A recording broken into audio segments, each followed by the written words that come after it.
नमस्कार दोस्तों, study centre के यूट्यूब चैनल पर आपका स्वागत है। आज हम लोग गणित के 5 अति महत्वपूर्ण प्रश्न को शॉर्ट ट्रिक से बनाने का प्रयास करेंगे, जो आगामी सभी परीक्षाओं में बहुत ही महत्वपूर्ण और बार बार पूछे जाने वाले प्रश्न हैं।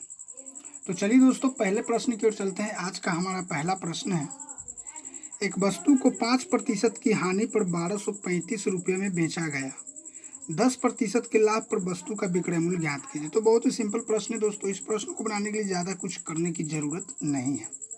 5% हानि का मतलब है कितने पर बेचा जा रहा है? 95% पे। कितने में बेचा जा रहा है? 1235 रुपये में। हमसे पूछ रहा है कि अगर 10% के लाभ पर बेचना हो तो वस्तु का विक्रय मूल्य क्या होगा? 10% लाभ का मतलब 110% पे। तो क्या होगा? 1235/95 गुना में 100। तो अब 1235 को 95 से भाग करेंगे दोस्तों, तो दोस्तों ये कट जाएगा आपको 13 बार में। सॉरी दोस्तों, यहाँ पे 110 होगा। तो 13 में 110 से गुना करेंगे तो 1430 आएगा। यानी कि उस वस्तु को 10% लाभ कमाने के लिए हमें कितना में बेचना पड़ेगा? 1430 रुपये में। तो देखेंगे 1430 किस ऑप्शन में है, तो ऑप्शन नंबर सी जो है वो सही हो जाएगा। तो मैं उम्मीद करता हूं दोस्तों, यह प्रश्न आप लोगों को बहुत अच्छे तरीके से समझ में आ गया होगा। और यदि इस प्रकार के प्रश्न आपके किसी भी परीक्षाओं में अगर पूछे जाते हैं तो आप बहुत ही आसानी से सॉल्व कर सकते हैं। चलिए अगले प्रश्न की ओर चलते हैं। हमारा अगला प्रश्न है, 100 पुस्तकों का लागत मूल्य 60 पुस्तकों के विक्रय मूल्य के बराबर है, लाभ अथवा हानि की प्रतिशतता है। तो बहुत ही सिंपल है दोस्तों। कह रहा है कि 100 पुस्तकों का लागत मूल्य मतलब सीपी, कॉस्ट प्राइस, ये बराबर है किसके? 60 पुस्तकों के सेलिंग प्राइस के। तो यहाँ से क्या हो जाएगा दोस्तों? CP/SP अगर करते हैं तो क्या हो जाएगा? 60/100। यानी 60 रुपये में खरीद रहा है और 100 रुपये में बेच रहा है, तो कितने रुपये का लाभ हो रहा है? 40 रुपये का लाभ हो रहा है। किस पे हो रहा है? 60 पे हो रहा है। तो गुना 100 कर देंगे, तो एक शून्य से एक शून्य कैंसिल हो जाएगा। 2 दूना को 4, 2 तिहाई 6, ये हो जाएगा दोस्तों 200/3। तो 3 छक्के 18, फिर 3 छक्के 18, 66 सही 2/3% का लाभ होगा। तो देखेंगे 66 सही 2/3% किस ऑप्शन में है, तो ऑप्शन नंबर सी जो है वो सही हो जाएगा। तो मैं उम्मीद करता हूँ दोस्तों, यह प्रश्न भी आप लोग बहुत अच्छे तरीके से समझ गए होंगे। और यदि इस प्रकार के प्रश्न आपके एग्जाम्स में पूछे जाते हैं तो आप बहुत ही आसानी से सॉल्व कर सकते हैं। चलिए दोस्तों, अगले प्रश्न की ओर चलते हैं। हमारा अगला प्रश्न है, 10%, 20% और 25% छूट श्रृंखला के तुल्य एकल छूट ज्ञात करें। तो बहुत ही सिंपल है दोस्तों। हम मान लेते हैं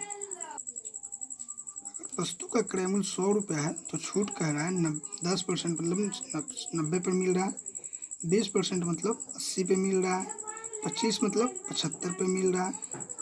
100 से 100 कट जाएगा, एक शून्य से एक शून्य कैंसिल, एक शून्य से एक शून्य कैंसिल। ये 25 या 75, 25 चौका 100, ये 4 दूना को 8, तो 9 दूनी 18 तिया 54।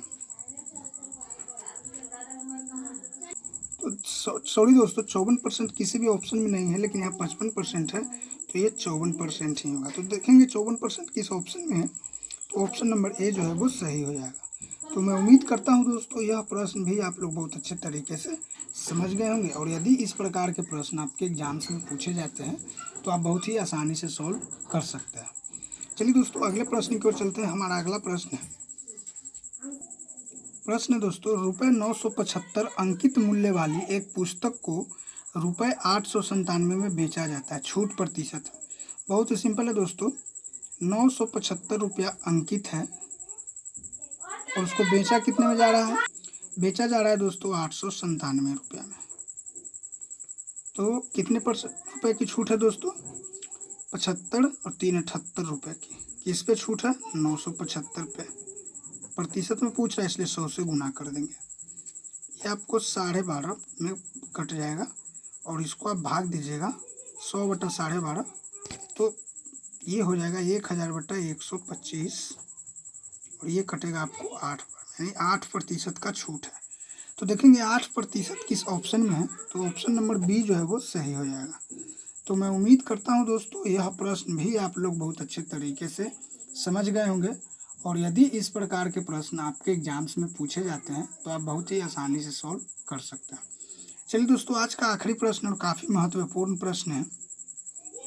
यदि ए और बी का अनुपात 4:5 है और उनके वर्गों का अंतर 81 है तो ए का मान कितना होगा। बहुत ही सिंपल है दोस्तों, ए और बी का अनुपात 4:5 दिया है। हम मान लेते हैं दोस्तों ए का मान 4x और बी का मान 5x है। अब कह रहा है दोस्तों उनके वर्गों का अंतर, तो 5x² माइनस 4x² बराबर 81। अब इसे सॉल्व करेंगे दोस्तों, 25x² माइनस 16x² बराबर 81। 25x में से x² में से 16x² घटाएंगे, 9x² बराबर 81। x² बराबर 81 बट्टा 9, 9 81, यानी x बराबर √9 बराबर 3, यानी x का मान 3 आया। तो a का मान क्या हो जाएगा दोस्तों, 4 × 3 बराबर 12। तो देखेंगे 12 किस ऑप्शन में है, ऑप्शन नंबर बी जो है वो सही हो जाएगा। तो मैं उम्मीद करता हूं दोस्तों सारे प्रश्न आप लोगों को बहुत अच्छे तरीके से समझ में आ गया होगा, और यदि इस प्रकार के प्रश्न आपके एग्जाम्स में अगर पूछे जाते हैं तो आप बहुत ही आसानी से सॉल्व कर सकते हैं। तो ध्यान रहे दोस्तों, हमारे स्टडी सेंटर के यूट्यूब चैनल को सब्सक्राइब जरूर करें और नोटिफिकेशन बेल को ज़रूर दबाएं, ताकि वीडियो जो अपलोड होते हैं उसका लिंक सबसे पहले आप तक पहुँचे। और वीडियो को जितना ज़्यादा हो सके लाइक और शेयर जरूर करें, और हमसे हमारी क्लासेस डेली चलती है तो हमसे जुड़ने का प्रयास करें।